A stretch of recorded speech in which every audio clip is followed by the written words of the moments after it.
Praise the lord. నీకోసం వేసే మాట అని దేవుని వాగ్దానాన్ని వింటూ ప్రతిదినం దేవుని మాటల ద్వారా బలపరచబడుతున్న ప్రియ దేవుని బిడ్డలందరికీ హృదయపూర్వకమైన వందనాలు తెలియజేస్తున్నాం. ప్రతి ఉదయం దేవుని మాటను పట్టుకొని ముందు కొనసాగింపబడుతున్నాం కదా. ఈ మాటలు మీ జీవితాల్లో ఆశీర్వాదకరంగా ఉండాలని ప్రభుని ఎంతగానో ప్రార్థిస్తున్నాం. దేవుని నిశ్చయంగా మనకిస్తున్న ప్రతి వాగ్దానం, ప్రతి మాట మీ జీవితాల్లో నెరవేర్చబడును గాక. మీరు ధైర్యం పొందుకొని ప్రతిదినం కూడా దేవుని సన్నిధిని మీరు అనుభవించుదురు గాక. ఈ రోజు దేవుడు మనతో మాట్లాడుతున్న మాట మత్తయి సువార్త 9వ అధ్యాయము 2వ వచనము. కుమారుడా, ధైర్యంగా ఉండము, నీ పాపములు క్షమింపబడి ఉన్నవని చెప్పాను. ఆమేన్. ఒకసారి బిగ్గరగా ఆమేన్ అని చెప్పండి. దేవుడు మన పాపాలు క్షమించే దేవుడు, మన అపరాధాలన్నిటినీ ప్రభు క్షమించే దేవుడు, మన పట్ల గొప్ప కార్యాలు జరిగించే దేవుడు. ఈరోజు నిశ్చయంగా చాలా మందికి వ్యక్తిగతంగా వారి జీవితాల్లో వారు చేసిన పాప భయము వారిని వెంబడిస్తూ ఉందండి. అయితే ఈ భయము చాలా మందికి బయటికి కనిపించదు. చాలా మంది వారు రహస్యంగా చేస్తున్న పాపాలు ఇతరుల ఎదుట మంచిగా, నీతిగా, భక్తిగానే కనపరుస్తూ రహస్యంగా వారు చేస్తున్న పాపాలు, రహస్యంగా వారు చేస్తున్న దోషాలు వారిలో ఒక భయాన్ని కలగచేస్తూ ఉంటాయి. వారిలో ఒక కృంగుదలను, నిరుత్సాహాన్ని కలగచేస్తూ ఉంటాయి. ఎక్కడ నా పాపం బయటపడుతుందో, నేను చేస్తున్న పాపము ఎక్కడ బయటపడుతుందో అని చెప్పేసి చాలా భయపడుతూ ఉంటారు. నిజమే ప్రియ దేవుని బిడ్డ, ఈరోజు అనేక మాటలు కూడా అనిపిస్తూ ఉంటది. ఏంటంటే పాపం చేసే వారికి పక్కన వాళ్ళు వేసే శిక్ష కన్నా తనలో ఉన్న భయమే తనకు పెద్ద శిక్ష వేస్తుందని. ఎందుకంటే ఎవరి ముందు ధైర్యంగా మాట్లాడలేరు, ఎవరి ముందు ధైర్యంగా నిలబడలేరు, ధైర్యంగా జీవించలేరు. నీతిమంతులు సింహం వలె ధైర్యంగా ఉంటారంట. అట్టి ధైర్యము వారి జీవితాల్లో ఉండదు. ఎందుకంటే వారు చేస్తున్న పాపము వారి హృదయానికి తెలుసు. వారిని భయం వెంబడిస్తూ ఉంటది. అంతకన్నా పెద్ద శిక్ష ఇంకెవరు కూడా వేయలేరేమో. వారిని వారే పాపం చేస్తూ వారిని వారే ఎంతో శిక్షించుకుంటా ఉన్నారు.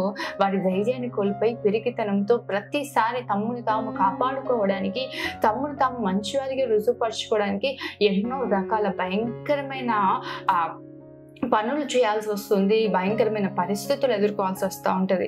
నిజమే. ఎప్పుడైనా గమనించారా? పాపం చేస్తున్న వారు ఎవరినో అన్నా కూడా అమ్మో నన్నే అంటున్నారేమో, వీరు నా గురించి మాట్లాడుతున్నారేమో అని చెప్పేసి ప్రతి విషయానికి కంగారు పడుతూ ఉంటారు. నిజంగా అంత భయంకరమైన జీవితం మనకు అవసరం అంటారా?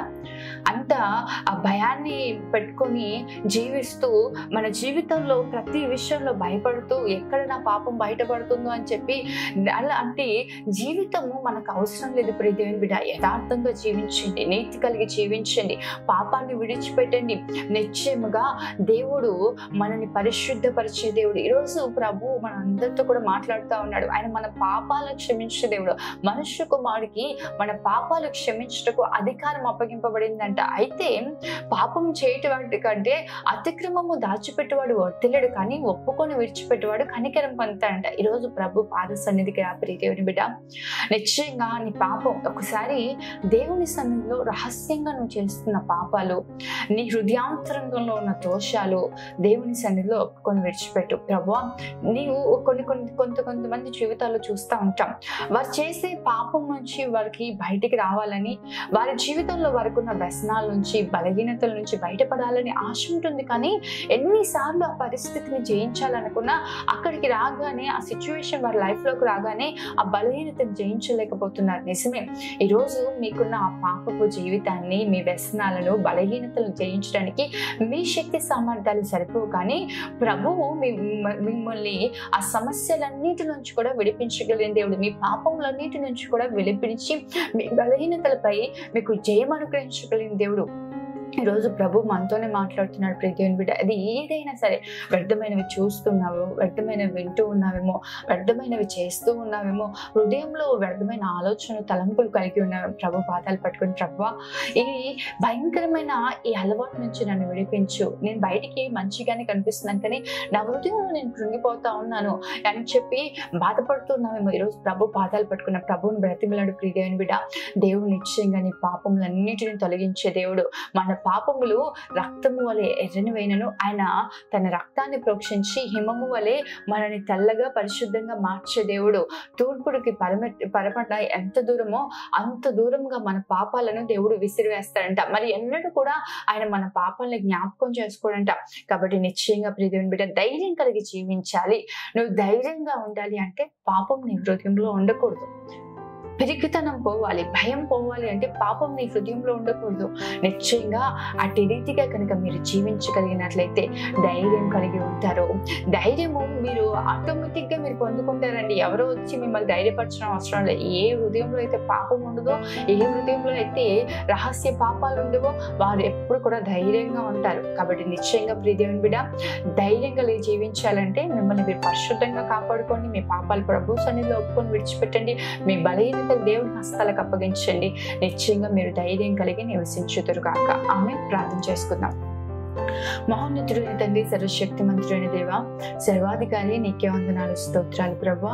ఈ ఉదయంలో మీరు మాతో మాట్లాడిన మాటలు బట్టి వందనాలు అయా. నిశ్చయంగా తండ్రి నిజమే పాపము పిరికితనాన్ని కలుగజేస్తూ ఉంటుంది, ధైర్యాన్ని కోల్పోయినట్లుగా భయాన్ని కలుగజేస్తూ ఉంటుంది ప్రభా.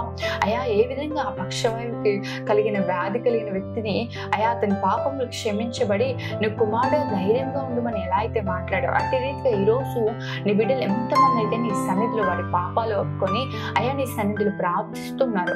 వారి పాపాలన్నిటినీ కొట్టివేసి అయా వారి హృదయాంతరంగాల్లో ఉంచబడిన రహస్య పాపాలన్నిటి నుంచి విడిపించి బలహీనతలపైన వ్యసనాలపైన జయాన్ని అనుగ్రహించమని ప్రార్థిస్తున్నాను తండ్రి. కృప చూపించండి, దీవించండి, ప్రతి ఒక్కరిని ఆశీర్వదించమని నీ సన్నిధిని తోడుగా నడచేయమని యేసు నామములో అడుగుతున్నాను తండ్రి. ఆమేన్. దేవుడు మిమ్మల్ని మీ కుటుంబాన్ని దీవించి మీ పట్ల దేవుడు బలమైన కార్యాలు జరిగించును గాక. ఆమేన్. God bless you.